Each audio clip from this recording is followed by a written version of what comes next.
Hermanos queridos, yo les invito hoy a abrir la palabra de Dios en el libro del profeta Jeremías, por el capítulo 29, para poder comenzar la consideración de un tema importante para todos los hijos de Dios. Es un tema que hace un tiempo volví a considerar en una reunión de jóvenes. Es un tema que aproximadamente una vez por año paso yo por él y normalmente lo predico también una vez por año. Y hace un tiempo lo consideraba con los jóvenes y lo estuve predicando en otros lugares, a otros hermanos, entendiendo que es el tema que Dios me ha dado en este momento para mirar y considerar. Es un tema de vital importancia y es el tema siempre vigente de la voluntad de Dios para sus hijos. Es uno de los temas de los cuales más se ha escrito y no siempre es claro en la vida de los hijos de Dios. ¿Cómo conocer la voluntad de Dios? El capítulo 29 y el verso 11, Dios dice al pueblo de Israel: porque yo sé los pensamientos que tengo acerca de vosotros, dice Jehová, pensamientos de paz y no de mal, para daros el fin que esperáis. Dios le dice a su pueblo: yo sé los pensamientos que tengo acerca de vosotros, pensamientos de bien y no de mal, para dar el fin que esperáis. Yo les decía a los jóvenes en este tiempo, hay una canción en la escuela dominical, dice: Dios tiene un plan para mí, Dios tiene un plan para vos. Distinto será distinto, pues sé que es muy especial. Y hermanos queridos, Dios tiene un plan para ti, un plan para mí, y Dios tiene un plan para vos. Dios tiene un plan, así siempre decimos a las personas, Dios tiene un propósito para su vida. Dios tiene un propósito para su vida, y esto es verdad. Dios tiene el diseño de tu vida y de la mía, tiene todo preparado. ¿Cuál es el desafío? Conocerlo, conocer el propósito que Dios tiene para mi vida, el plan que Dios ya preparó de antemano para tu vida y para la mía. Poder llegar al final habiendo caminado ese plan que Dios tenía. Dios le decía al pueblo de Israel: yo sé los pensamientos que tengo acerca de ustedes.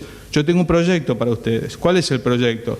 Deuteronomio capítulo 28 y 29, yo se los refiero. Dios les dijo: yo los voy a poner por cabeza, no por cola. Y otros les van a pedir prestado, y ustedes no le van a pedir prestado a nadie.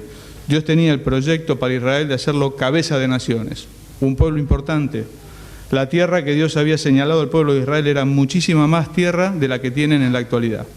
Israel en la actualidad ocupa un lugar muy chico, siempre decimos tal vez como la provincia de Tucumán, nuestra provincia de Tucumán, un lugar relativamente chico, geográficamente hablando, en lo que es el concierto de las naciones. Pero Dios tenía un plan mucho más grande para Israel. ¿Qué decimos hoy después de que pasaron los siglos? ¿Lo alcanzó Israel? Lamentablemente no lo alcanzó. Y ese plan grande que Dios tenía se frustró.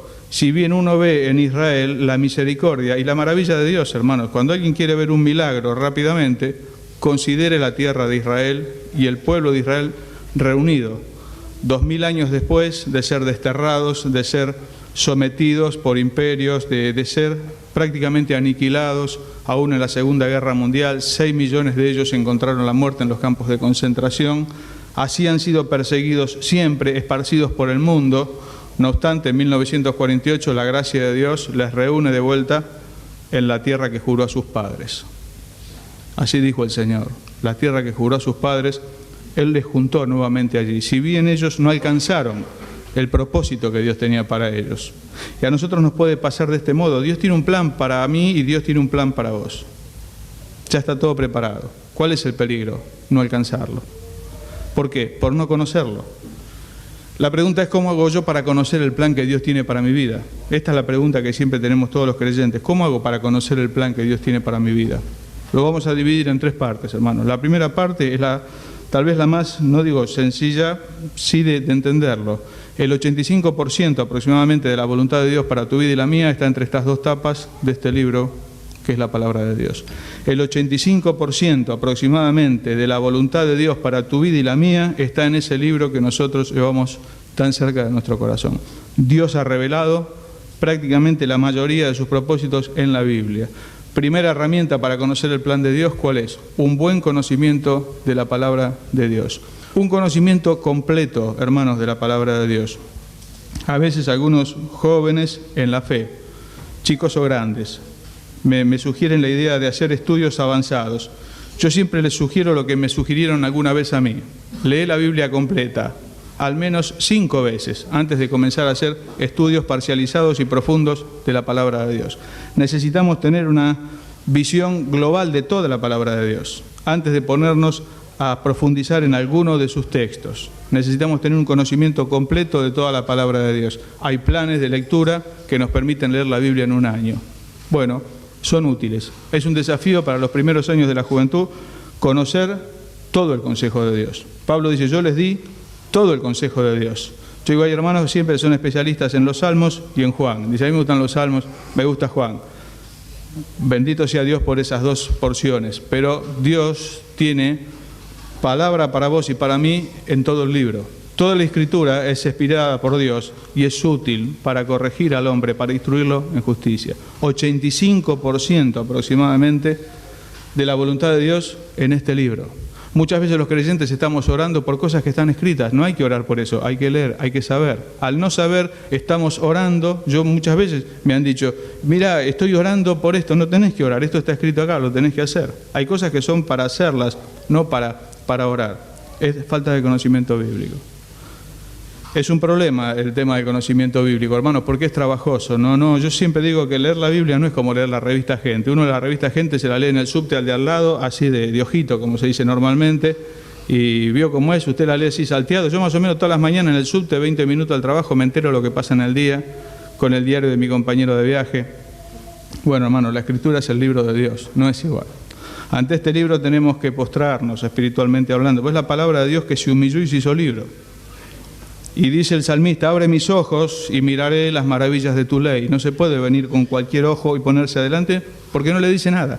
Hay hermanos que dicen, mira, yo la leo y realmente a mí no la encuentro, no me dice nada. La lectura siempre tiene que estar precedida de ejercicio espiritual, donde uno primeramente haya buscado a Dios, le haya pedido en oración, Señor, abre mis ojos, los ojos espirituales, para mirar, para entender, poner el entendimiento de tal manera de comprender. Esto es muy importante. A veces hay creyentes que leen y no entienden y siguen leyendo igual. Algunos consejos muy sencillos. Cuando alguien comienza a leer pasajes de la Escritura que no leyó antes, marque con un lápiz de color de los que usan los chicos aquellos pasajes que le llamaron la atención en la lectura. Anote aquellos que no comprendió y pregúntelo a aquellos que son mayores que él en la fe. Esto es importante, porque si no es como comer y no asimilar, que es el problema de algunos jóvenes que tienen estas enfermedades del siglo, que es la bulimia y la anorexia. Hay gente que tal vez come mucho, pero así como come, lo vomita. El cuerpo no lo asimila, tienen problemas de todo tipo. Con la Escritura uno puede leer grandes porciones, pero si no lo entiende, no lo asimila. Si no lo asimila es como si no hubiese comido. Entonces, es verdad que hay muchos hermanos que tal vez se ponen y no encuentran nada. Y yo les digo, me ha pasado a mí muchas veces. Ponerme, leer, terminar de leer y no sé realmente lo que leí. No me quedó. ¿Por qué? Porque tal vez no estuvo precedido del ejercicio espiritual que hay que hacer antes de abordar el libro. De abordar el libro con reverencia para que Dios hable. Hay un himno hermoso, dice, habla, Señor, a mi alma, hazme entender tu voz. Mi corazón reclama tu fuerte protección. Débil soy, afligido, te necesito, oh Dios. El libro de Dios. Decía el Señor a sus contemporáneos, erráis, ignorando las Escrituras y el poder de Dios. Muchas veces los cristianos cometemos pecados por desconocimiento bíblico. Y ya les digo, pedimos consejo o estamos orando por temas que Dios ya los escribió. Tenemos que conocerlo. La pregunta es, ¿qué estás haciendo y qué estoy haciendo? ¿Qué están haciendo los más nuevos por conocerla? Tienen que tener un plan. No es bueno abrir así y leer algo. Hay que tener un plan de lectura. Anotar lo que uno no entiende, marcar lo que entendió, volver a pensar en ello, ver de asimilar. ¿Cuál es el problema para los más viejos? Yo creo que lo dije muchas veces acá, ya nos comimos todo lo de arriba, ese es el problema que tenemos los viejos. ¿Qué es lo de arriba? Lo que uno lee así a primera vista, la lectura informativa que se dice, esa ya la hicimos, hermano. Al tenerla prácticamente de memoria, muchas veces no encontramos un significado, hay que ahondar. Para los más jóvenes es conocer, para los más viejos es que va a haber que trabajar cada vez más. Y cuanto uno más hace el pozo profundo, la piedra se pone más dura y hay que meterle más fuerza. Yo les confieso que muchas veces para sacar un poquito, en el Señor lo digo, he tenido que trabajar mucho. Es más sencillo que alguien que comienza a conocer la palabra de Dios se maraville y se alimente a la simple lectura, porque no la ha leído anteriormente. El hermano que ya ha pasado y la hermana muchas veces sobre ese texto necesita ahondar. Más trabajo espiritual en la presencia de Dios para tener una porción. Cada vez se hace más difícil. Yo siempre doy un ejemplo que me pareció tan gráfico el día que lo contó Valtorta, aquel misionero que está allá en Ecuador. Él decía que la tribu a la que estaban llevando la palabra de Dios tenía un problema. Una tribu que había sido nómade, había estado peregrinando siempre, ahora se había asentado, ya no eran más nómades. ¿Cuál era el problema? Ya se habían comido todo lo de alrededor. Para comer cada vez tenían que viajar más, porque lo de alrededor ya se lo habían comido todo. Este es el problema. Entonces ellos comían mono, hacían sopa con el mono y se tomaban la sopa, y Valtorta dice, no sabes lo difícil que es tomarse la sopa y no despreciarlo. Ese mono a lo mejor costó días de caminata para ir a buscarlo, porque lo que está cerca ya se lo comieron todo. Así nos pasa a los que ya llevamos unos años en las cosas del Señor. Lo de arriba, hermanos, ya lo comimos todo. Muchos hermanos dicen, mira, yo realmente, leo, y no. Bueno, hermano, acá hay que trabajar más.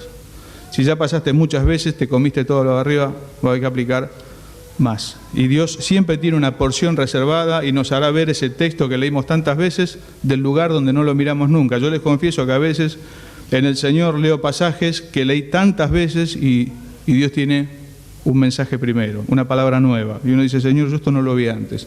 Son las cosas que Dios tiene reservadas para los que le aman, dice la Escritura. Cosas que el ojo no vio, ni el oído oyó, ni subieron en el corazón del hombre. Son cosas que Dios tiene reservadas. Es una pena cuando uno no encuentra atractivo en el libro, hermanos. El libro está lleno de atractivo, hay que trabajar por él. No es sencillo. Y cuanto más crezcas y más crezca yo, más difícil. Y a veces Dios hace que tengamos que trabajar más por alimentarnos. Entonces, el grueso, un 85%. Un 85% está manifestado aquí en la palabra de Dios. Tener un pensamiento bíblico, una idea bíblica, haberse formado una mente bíblica es de mucha ayuda a la hora de tomar decisiones y de decidir. Por el uso tiene bien ejercitados los sentidos y sabe qué está bien y qué está mal porque formó su mente con la Biblia. Un pensamiento bíblico. El otro día hablábamos de los pastores. Los pastores tenemos que ser bíblicos a la hora de pensar. Tenemos que pensar bíblicamente. El Señor reprendió a Pedro y dice, pues vos, Pedro, no ponés la mira en las cosas de Dios, sino en las cosas de los hombres. Pedro, vos pensás como los hombres, no pensás como Dios. Y si vos pensás como los hombres, es bueno no ir a Jerusalén. Ahora, si vos pensás como Dios está pensando, me es necesario, dice el Señor, ir y padecer de los ancianos. Hay dos posibilidades y tenemos que quedarnos con la de Dios, hermanos. Yo dije 85%, ¿qué nos queda? ¿Cuánto nos queda por conocer? El 15%. Bueno, en ese 15% viene el problema, hermanos, porque ese 15% es el que muchas veces nos pone en conflicto. En ese 15% figura de qué voy a trabajar, con quién me voy a casar, cuántos hijos voy a tener, dónde voy a estar y qué cosas voy a hacer. Y cómo Dios quiere que le sirva. Eso no está escrito en ninguna parte de la Biblia. No está allí mi nombre, dice este pasaje, es para Omar, no lo dice. Hay un 15% del proyecto que Dios tiene para mi vida, un 15% que no está escrito. Sí hay muchos principios que me pueden ayudar a discernirlo. Por eso es fundamental conocer el libro, hermanos, prácticamente de memoria. Tenemos que ir por él. Yo esto que lo digo a ustedes, tenemos que nosotros ir por eso. En épocas de persecución fue una bendición los hermanos que habían memorizado la Escritura. Obviamente no lo vamos a hacer con todo el libro, pero pasajes que son importantes del Nuevo Testamento, estamos considerando las epístolas pastorales allí en Argerich, las tendríamos que tener prácticamente de memoria. Y esos son de mucha ayuda a la hora de discernir. Pero volvemos a decir, hay un 15% que es de qué voy a trabajar, qué voy a estudiar, con quién me voy a casar, cuántos hijos voy a tener, no lo sé. ¿En qué voy a servir al Señor? No figura, no está escrito. ¿Cómo puedo hacer yo para conocer ese 15%? Ese es el tiempo de la oración. Este es el vehículo para conocer todo aquello que no está escrito y tiene que ver con tu vida y con la mía. Capítulo 25 de los Salmos y verso 14. Acá hay una verdad y hay una promesa. Dios dice, la comunión íntima de Dios es con los que le temen y a ellos les hará conocer su pacto, su voluntad. Acá hay una porción especial para los que le temen. Tienen comunión íntima con Dios y le tienen presente en sus caminos. Dice que Dios les va a decir ese 15%. Dice que Dios les va a hablar acerca de esas cosas que Él tiene reservada para ellos. Yo quiero hacer una salvedad, hermanos, acá. Esta es una porción para los que le temen. Lo digo en criollo. No se puede estar en cualquiera y pretender en 5 minutos conocer la voluntad de Dios. Para no darle mucha vuelta, ¿vio? Así se entiende más rápido. Claro, esto nos pasa así. A veces estamos a las corridas y en un montón de cosas y de repente queremos saber la voluntad de Dios. No, tenemos que vivir, hermanos, una vida de proximidad con el Señor y de temor de Dios. A estos Dios hará conocer su pacto. Yo siempre digo, es el problema de tener teléfono y no tener línea. Todos los creyentes tenemos teléfono, no todos tenemos la línea habilitada. Ese es el problema. Entonces hay hermanos que dicen, mira, yo estoy, no sé, oro, parece que el Señor no me contesta, no me doy cuenta. Tenemos que ver cómo está la línea, cómo es tu comunión con el Señor, tiene que ser una comunión íntima, y cómo es tu andar. Condúzcanse en temor todo el tiempo de vuestra peregrinación, dice el apóstol. Esto es importante, esto es algo básico. Yo ahora voy por el 15%. ¿Cómo voy? No. Tengo que estar cerca y tengo que estar en el temor de Dios. En esas dos instancias, Dios se va a manifestar por ese 15% que yo no conozco. Pero no puedo estar lejos y en un momento pretender, esto lo digo para mí, hermanos, yo muchas veces consulto y quiero saber tantas cosas de Dios y Dios es como está diciendo, mira, más cerca. Ahí en Ezequiel hay una visión de seres celestiales y dice que tenían como ruedas y tenían como alas. Una vez una de estas revistas sensacionalistas sacó el título que decía, la Biblia habla de los platos voladores. Este hombre confundió los seres angelicales con platos voladores porque dice que tenían ruedas. Es una cosa misteriosa y movían las alas. Pero dice la Escritura que cuando dejaron de mover las alas, ese ruido, dejaron de mover las alas, se oyó una voz en la expansión. Para que se oiga la voz en la expansión hay que dejar de mover las alas. No podemos andar de un lado para otro con este ritmo de vida que nosotros tenemos, que va tan en contra de las cosas espirituales, y pretender oír la voz en la expansión. No, hermanos, tenemos que tener quietud, proximidad. Si alguien está por tomar una decisión importante, necesita conocer la voluntad de Dios, sepa que tiene que reducir el ruido de las alas, tiene que bajar el nivel de actividad, de corretaje y empezar a buscar a Dios. Intimidad y temor de Dios son las dos bases para oír a Dios por el 15%. ¿Cómo Dios nos puede guiar a nosotros? El Señor dijo esto, cuando venga el Espíritu, Él os guiará a toda verdad. Él tomará de lo que es mío y les va a hacer saber. Dios nos va a guiar por el Espíritu Santo. ¿Qué es esto? Está diciendo a lo mejor alguno jovencito en las cosas del Señor. El testimonio de Dios por el Espíritu es una convicción profunda en nuestro espíritu. Cuando Dios nos guía por su Espíritu, sentimos en el nuestro una convicción profunda acerca de lo que tenemos que hacer. Esta es la verdad de la guía del Espíritu Santo. Muchas veces nos guía por una convicción profunda, nos guía por un texto de la palabra de Dios, nos guía por la palabra de un hermano, de varias maneras, pero es una convicción profunda acerca de lo que hay que hacer. Hay un peligro en esto. ¿Cuál es? Hermanos, el peligro en esto es nuestro corazón. Por eso que acá vamos a considerar 3 o 4 cosas más que es necesario ver. El peligro en esto es nuestro corazón. La Biblia dice corazón es engañoso y ¿qué más? Perverso, más que todas las cosas. Y es el que nos hace confundir guía de Dios con deseo propio. Esto pasa muchas veces. Ah, no, el Señor me guió en esto, vos no sabés, esto es del Señor. Esto a lo mejor es lo que a mí me gusta, hermano.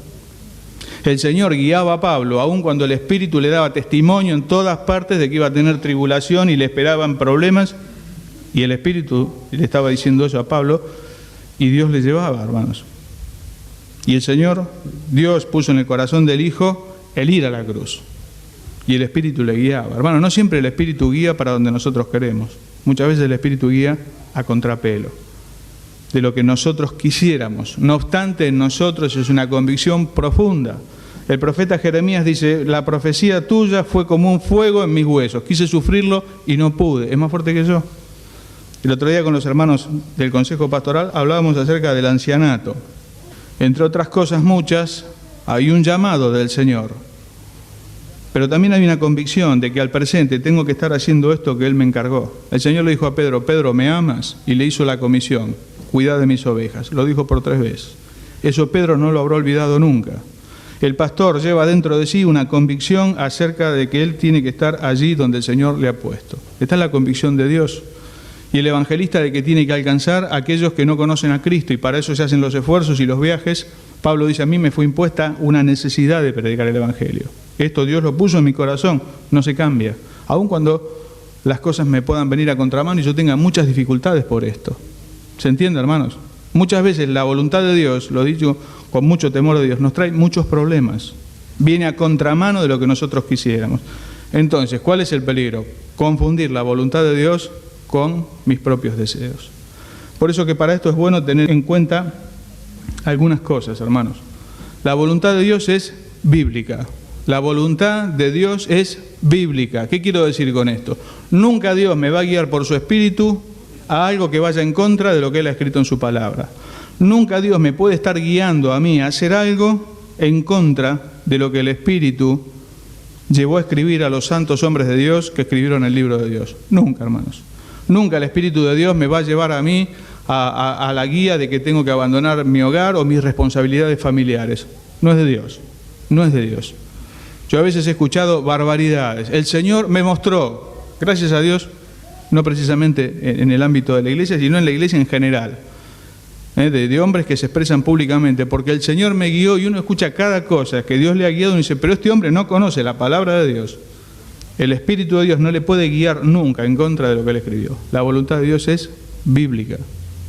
Hermanos, este es un principio bíblico para no olvidárselo nunca. El Señor me está guiando a esto. Si la palabra está en contra, el Señor no te está guiando eso, posiblemente te está guiando tu corazón. Esto nos pasa muchas veces. El deseo se apodera y dice, el Señor me está guiando. No sé, hermanos, no sé. No puede estar nunca en contra de lo que está escrito. Esa es la primera cosa. Siempre decimos que en la Biblia no solamente hay bueno y malo. Hay cosas que edifican, cosas que no edifican. Hay cosas que traen crecimiento y cosas que no. Y hay cosas que nos enlazan y cosas que no. Así dice Pablo. Todas las cosas me son lícitas, pero yo no me dejaré dominar de ninguna. Todas las cosas me son lícitas, no todas las cosas me edifican. Todas las cosas me son lícitas, pero no todas me convienen. Ese es el tema. El Señor me está guiando en esto. Esto a lo que el Señor te está guiando va a edificar tu vida, te va a hacer crecer. ¿Es para tu crecimiento o es algo que va a atentar contra tu crecimiento? Me ha dicho una vez un muchacho, dice, no, el Señor me guió en esto. Prácticamente dejaba de congregarse por la decisión que tomó. No te puede guiar el Señor a que en tu juventud espiritual te dejes de congregar porque te morís de inanición. En los primeros años de la vida espiritual hay que estar muy aferrado a las cosas de Dios.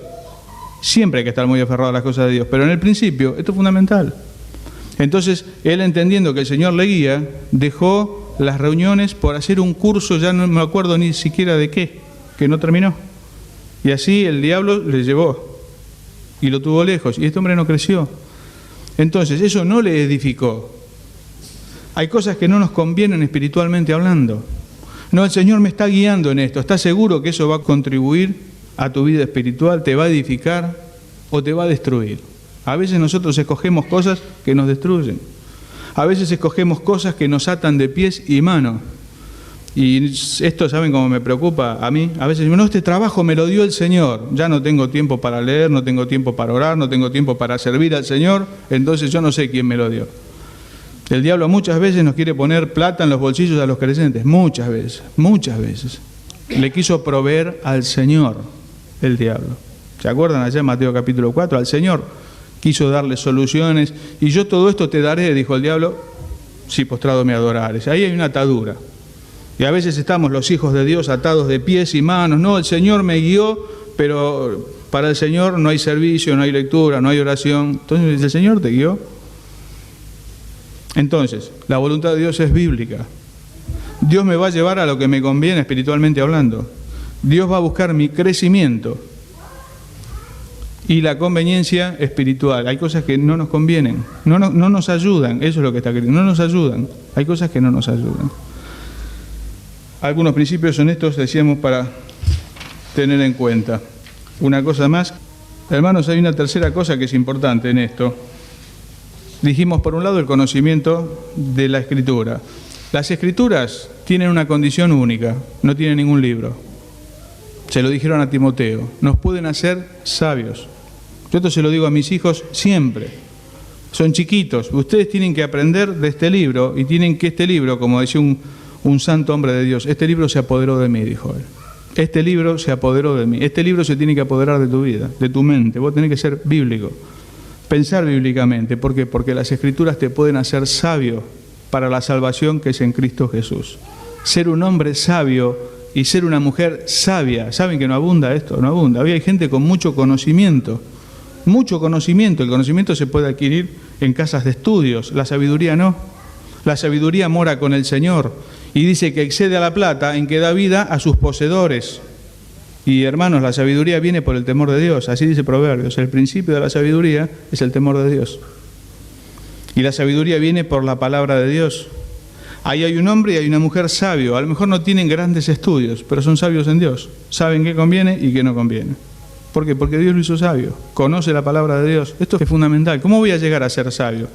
Temor de Dios y lectura de la palabra. Que la mente de Cristo se apodere de mi mente. En segundo lugar, decíamos, Dios nos va a guiar por el Espíritu. Bíblicamente, siempre, hermanos. A lo que edifica, a lo que conviene y a lo que no me ata de pies y manos. Pero hay una instancia más que nos va a ayudar mucho en conocer la voluntad de Dios. Es el consejo de los mayores, hermanos. Es el consejo de los mayores espirituales a nosotros. Yo el otro día le decía a los chicos y se reían allá en Roosevelt, uno le tiene que pedir consejos de manejo a los que tienen el auto con la pintura bien, no los que lo tienen todo chocado porque no saben manejar. Hay creyentes que tienen el coche todo abollado, no saben manejar, y yo no le voy a pedir un consejo, porque no han sabido manejar su vida. Este es el tema. ¿En qué se ve la sabiduría? La sabiduría se ve, dice, se muestra por la forma de andar, dice Santiago. Yo le voy a ir a pedir consejo a un hombre, busca para consejo una mujer que sabe manejar. Que sabe manejar. De David dijeron, vimos al hijo de Isaí, es rubio, es de hermoso parecer, sabe tocar, y Dios está con él. Tiene que saber tocar, y Dios tiene que estar con él. Ese es el hombre, y esa es la mujer a la que hay que pedirle consejo. A ellos hay que pedirle consejo, a los que saben tocar, y Dios está con él. Como el hijo de Isaí, acuérdense, así era David. Y ese hombre y esa mujer que supo manejar su vida y llevar adelante las cosas en el Señor, me va a ser de mucha ayuda. Porque son los que viven cerca, hermanos. Son los que viven cerca de Dios. Y ellos nos van a ser de mucha ayuda. Entonces yo les voy a consultar a los hermanos ancianos. Hermanos, yo estoy orando por esta situación. Ayúdeme orando usted por mí al Señor. Y si puede, en unos días, deme un consejo. No siempre el consejo está a flor de labios. No siempre. Al menos muchas veces me pasa así. A veces me dice, mira, te quiero pedir un consejo. Digo, bueno, si lo tengo ahora te lo doy. Si no, la próxima vamos a orar que Dios nos guíe. Porque a veces yo mismo no lo sé. Entonces, vamos a pedir un consejo a los que saben manejar y Dios está con ellos. Primera Reyes, capítulo 12. La experiencia de un hombre relativamente joven. Este hombre es el nieto del rey David. Es el hijo de Salomón, se llama Roboam. Dice la Biblia que Dios se disgustó con Salomón tanto que dijo, yo no voy a romper el reino de tu mano por amor de David tu padre, pero lo voy a romper de mano de tu hijo.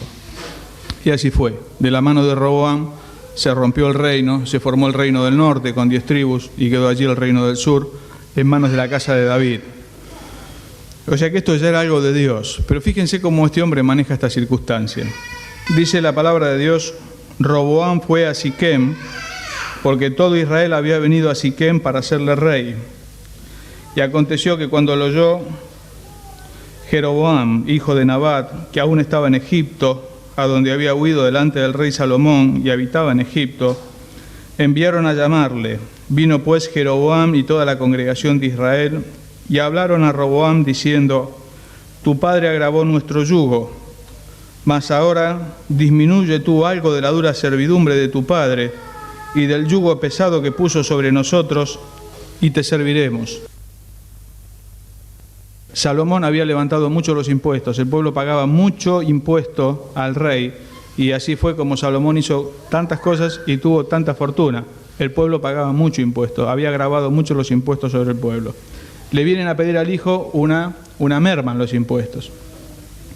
Él les dijo, oídos, verso 5, y de aquí a 3 días volved a mí, y el pueblo se fue. Entonces el rey Roboam pidió consejo a los ancianos que habían estado delante de Salomón su padre cuando vivía, y dijo, ¿cómo aconsejáis vosotros que responda a este pueblo? Y ellos le hablaron diciendo: si tú fueres hoy siervo de este pueblo y los sirvieres, y respondiéndole buenas palabras les hablares, ellos te servirán para siempre. Pero él dejó el consejo que los ancianos le habían dado y pidió consejo de los jóvenes que se habían criado con él y estaban delante de él. Y les dijo: ¿cómo aconsejáis vosotros que respondamos a este pueblo que me ha hablado diciendo: disminuye algo del yugo que tu padre puso sobre nosotros?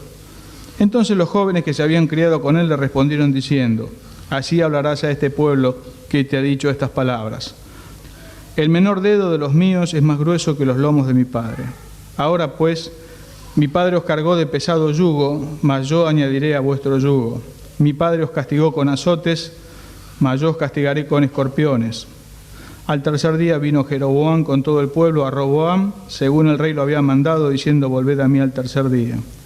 Y el rey respondió al pueblo duramente, dejando el consejo que los ancianos le habían dado. Y les habló conforme al consejo de los jóvenes, diciendo: mi padre agravó vuestro yugo, pero yo añadiré a vuestro yugo. Mi padre os castigó con azotes, mas yo os castigaré con escorpiones. Y no oyó el rey al pueblo, porque era designio de Jehová para confirmar las palabras que Jehová había hablado por medio de Ahías silonita a Jeroboam, hijo de Nabat. Cuando todo el pueblo vio que el rey no les había oído, le respondió estas palabras diciendo: ¿qué parte tenemos nosotros con David? No tenemos heredad en el hijo de Isaí. Israel, a tus tiendas. Provee ahora en tu casa, David. Entonces Israel se fue a su tienda. ¿Qué fue lo que pasó acá? Acá hay un hombre que es joven y se le presenta una situación de gobierno, le piden una rebaja en los impuestos. Y este hombre arranca bien, con sabiduría, le dice: bueno, vayan, de acá 3 días vuelvan. Y arranca bien porque pide consejo. ¿A quién le pide consejo? Le pide consejo a los ancianos que habían estado con Salomón, gente mayor, gente de sabiduría. Y ellos les dicen: mirá, si vos les hablás al corazón, les hablás amigablemente, te van a servir, te van a servir. Pero dice que dejando el consejo de los ancianos, consultó a los jóvenes que se habían criado con él. Y los muchachos le dijeron: dale masa. No. ¿Qué quieren? ¿Rebaja? No. Dureza es lo que necesita este pueblo. Decile que el dedo tuyo es más grueso que los lomos de tu papá. Y que si él le dio azote, vos le vas a dar escorpiones. Entonces él dijo: bueno, ahí voy. Se lo dijo. Y el pueblo se fue. Se dividió. Esto es lo que pasó. ¿Por qué? Porque él dejó el consejo que no debiera haber dejado. A veces a nosotros nos pasa así. Empezamos bien, pedimos consejo, pero después le pedimos consejo a otro, porque en definitiva muchas veces estamos buscando que nos digan lo que queremos escuchar. Este es el problema. Entonces ahí van hermanos que van boyando, le piden consejo a uno, le piden consejo a otro. ¿Qué está buscando? Alguien que le diga lo que él quiere escuchar. Roboam quería que le digan esto. Los jóvenes se lo dijeron. Él fue y lo hizo. Así le fue. ¿Por qué? Porque este era su gusto. Este era su gusto. Mostrar dureza, mostrar que él podía ser más que el padre. Así fueron las cosas. No tomó el consejo sabio de los que sabían manejar. Tomó consejo de gente que no sabía manejar como él no sabía manejar. Se habían criado juntos y chocó. Hermanos, cuando nosotros pedimos consejo, cuando los hermanos que saben manejar nos dan consejo, 1, 2, 3, y ese consejo es coincidente, ya está, hermanos, tenemos que tomar por ese camino, aun cuando vaya a contrapelo de lo que nosotros quisiéramos. No sigamos buscando consejo hasta que nos digan lo que nosotros queremos escuchar. Este es un peligro posible. Entonces, conocimiento bíblico, habrá guía de Dios por el 15% y consejo a los que saben manejar. Yo quisiera decir algunas cosas rápidamente acerca de la voluntad de Dios. La voluntad de Dios es segura. Cuando las cosas de Dios llegan a la vida, hermanos, llegan para quedarse. Dios no hace las cosas a medias. Cuando las cosas de Dios llegan, uno se da cuenta son de Dios, llegan para quedarse. Jorge siempre cita la experiencia de aquel carnero trabado en el zarzal, ¿recuerdan? A espaldas de Abraham. Cuando estaba por sacrificar al hijo, dijo: Dios proveerá. Y Dios proveyó. Se dio vuelta y allí estaba el carnero. No hubo que perseguirlo, estaba ahí. Cuando las cosas de Dios llegan a nuestra vida, llegan de una forma tal que a uno no le quedan dudas. La voluntad de Dios es segura. La voluntad de Dios es providencial. ¿Qué significa? Llega hasta nosotros. No hay que andar corriéndola. Llega hasta nosotros. Hay 3 cosas que tenemos que hacer frente a la voluntad de Dios. Cuando estemos frente a lo que nosotros entendemos que es la voluntad de Dios para nuestra vida, hermanos, hagamos estas 3 cosas. En principio, esperar. Cuando estamos consultando a Dios por su voluntad, tenemos que esperar. Muchas veces es aquí donde se nos echan a perder los planes. ¿Por qué? Porque Dios tiene tiempos, hermanos. La Biblia dice que hay un tiempo de nacer y hay un tiempo de morir. Hay un tiempo de tirar piedras y hay un tiempo de juntarlas. Entonces, cuando alguien está en busca de esto, tiene que entender que se tiene que armar de paciencia. Nosotros a veces somos impacientes. Decimos que ya tiene que ser ahora. Y hay dos palabras para hablar de tiempo en el Nuevo Testamento. Una es cronos, este reloj, y el otro es kairos. Son tiempos. Nosotros tenemos cronos y Dios tiene kairos. Y hermanos, Dios tiene un tiempo para proveer a tu vida. A veces decimos, yo estoy orando por esto y el Señor no me contesta. ¿No será de Dios? No sé, hermano, a lo mejor no es el tiempo. Yo estoy orando por un tema hace aproximadamente 14 años. Entiendo que todavía no es el tiempo. Porque las cosas de Dios no se dieron para que no haya duda de que no es ese tiempo. Así que no desmayes diciendo, me parece que no es el tiempo. Me parece que no es, o que esto Dios no me lo da. Tal vez no es el tiempo. Eso es lo que estoy diciendo. Tal vez no es el tiempo. En primera instancia, esperar. En segunda instancia, no ayudar. Hermanos, no ayudar. A veces decimos, bueno, no viene, vamos a ayudar. Y ahí empezamos nosotros a querer darle una mano a la voluntad de Dios. Y ahí muchas veces se nos hace de noche. Y todos recordamos a una pareja que le quiso ayudar a Dios. Era Abraham y su esposa, Sara. No es para menos. Él en esa altura tenía 90 años y su esposa tenía 80. Ella era estéril y hacía 15 años que esperaban un hijo. Dios se lo había prometido. Pero 90 años y 80, estéril. ¿Qué hicieron? Le dieron una mano. Adoptaron. Nosotros hoy diríamos, bueno, mira, adoptemos un chico. Es la costumbre de la época. Dios le había prometido un hijo de sus entrañas. Cuando ellos vieron que el tiempo pasaba, bueno, ellos hicieron de otra manera. Abraham tuvo un hijo con su sirvienta, con la sirvienta de su esposa, de Sara. Y todos sabemos el problema que vino desde allí. Todos los árabes provienen desde Ismael. Todos los árabes, todos los ríos de sangre que Israel vertió luchando con estos árabes, vienen de aquella impaciencia. En las cosas de Dios tenemos que esperar. En las cosas de Dios no tenemos que ayudar. No hay que ayudar. Lo que es de Dios va a llegar. Dice la palabra de Dios en un capítulo hermoso que habla del Hijo. Cuando vino el cumplimiento del tiempo, Dios envió a su Hijo, nacido de mujer y nacido bajo la ley. ¿Cuándo? Cuando llegó el cumplimiento del tiempo. ¿Cuántos años antes empezó a prometer el Mesías? ¿Cuántos? Del Mesías empezó a hablar en el libro de Génesis. Murieron generaciones enteras esperando al Mesías. Allí hay un viejito muy viejo en la puerta del templo y hay una viejita muy vieja, Ana y Simeón.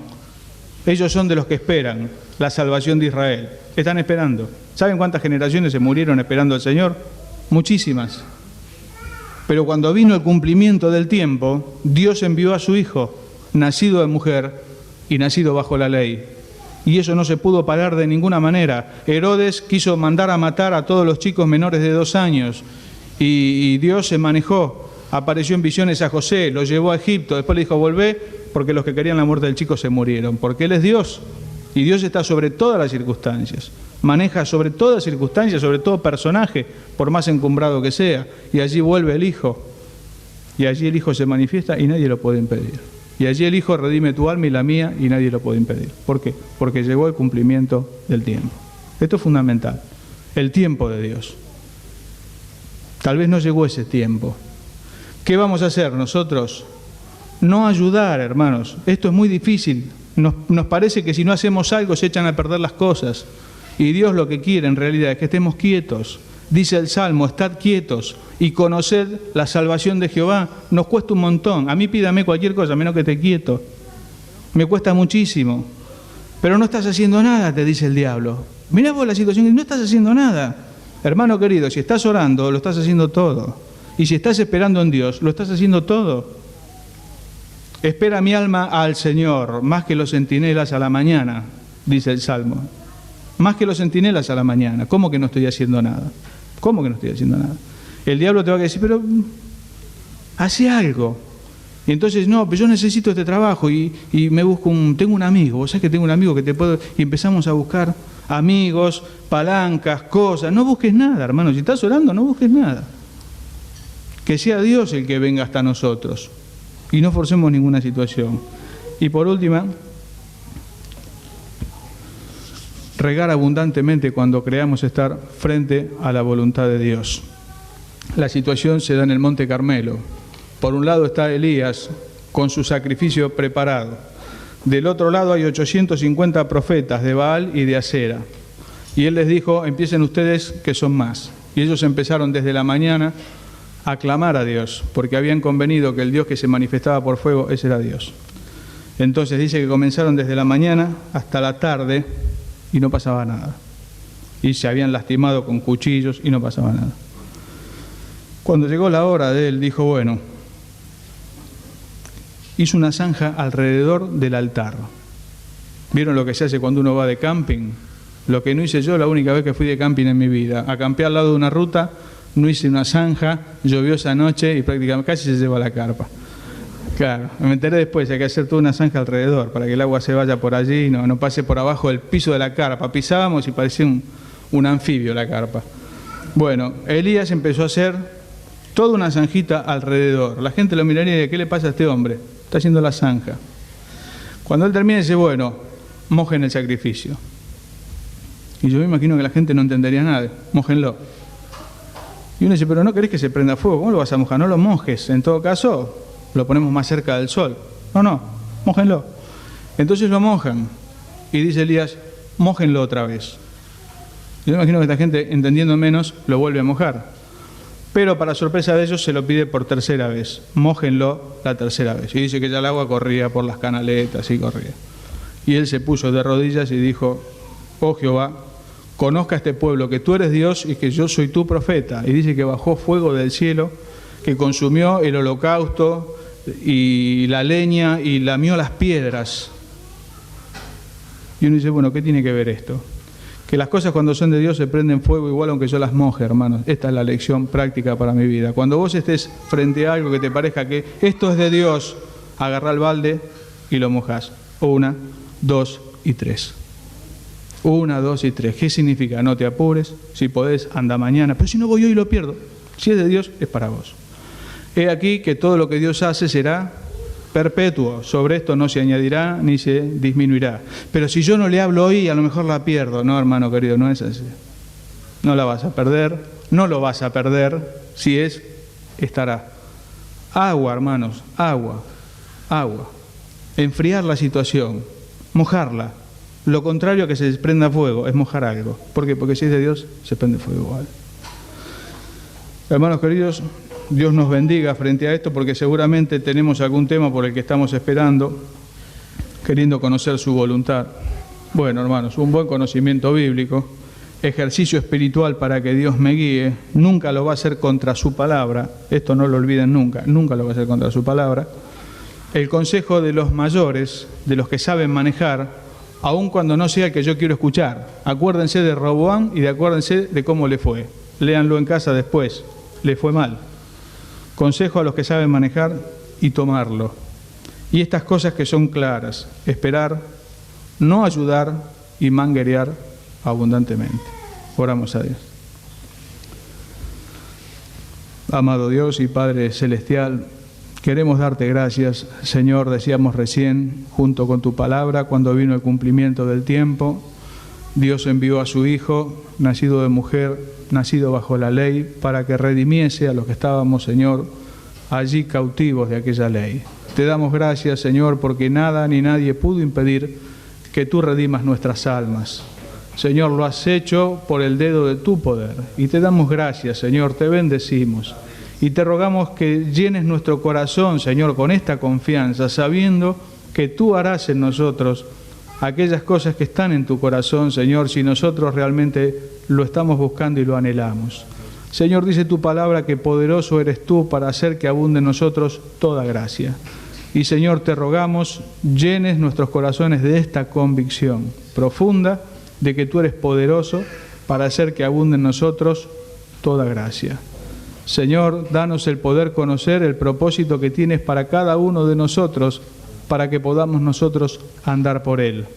Para que al llegar al final de la carrera, Señor, podamos haber alcanzado aquel proyecto que estaba preparado desde antes de la fundación del mundo.